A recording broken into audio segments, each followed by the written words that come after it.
हम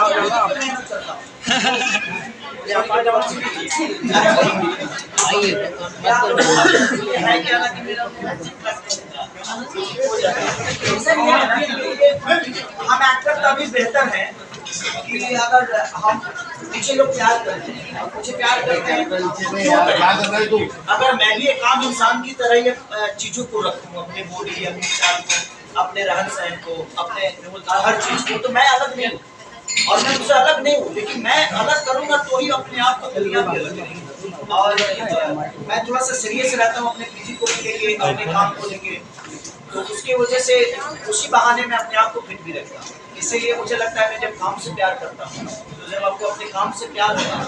कहीं ना कहीं आप अपनी चीज़ों को, हर चीज़ को बेहतर करते हैं। इसीलिए हो सकता है कि आपको मेरी वीडियो अच्छी लगी।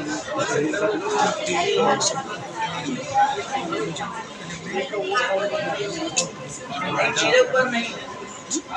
जैसे समझ लीजिए कि एक राम का एक्टर किरदार किया है, लेकिन वो राम है नहीं, बल्कि वो एक्टर है, राजा है, और राम मान लेती है, और उसी मानने में उसको कितनी प्रॉब्लम होती है। ये जब आप सिनेमा देखेंगे तो पता चलेगा कि एक्टर की जिंदगी, अगर आप उसको आस्था में लोग मान लिए, तो लोग समझते हैं कि ये राम है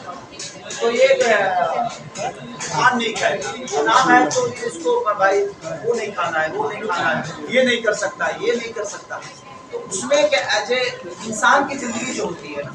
वो बड़ी डिस्टर्ब है। उसी बेस पे कहानी है कि एक एक्टर की जिंदगी में क्या क्या नहीं होता है, और जब लोग उससे जुड़ जाते हैं तो जुड़ने के बाद आवाज नहीं आ रहा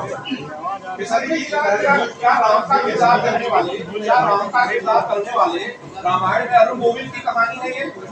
आप कह सकते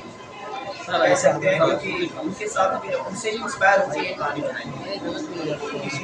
उनके भी जीवन में उछल कूद हुआ था, तो उसी के बेस पे हम लोग इस कहानी को कहीं ना कहीं मिला है। लेकिन एज ए एक्टर मैंने इसमें जो काम किया है, मेरी प्रयास है कि मैं उस राम की भूमिका में कोशिश बहुत किया, बट राम तो बन नहीं पाया, और मैं बन पाया, और मुझे राम बनना भी नहीं है। मैं एक इंसान के लिए चाहता हूँ कि जीवन को चलाऊँ, और इंसान के लिए राम के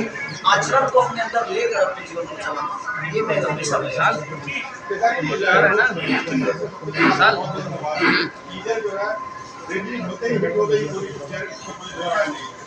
हमारे बाद इसके लिए आप मैं ये जानना चाहता हूँ कि ऐसी बात नहीं, तो आगे बढ़ जाओ। सदा भाई जाओ देख मेरा फ्रेंड।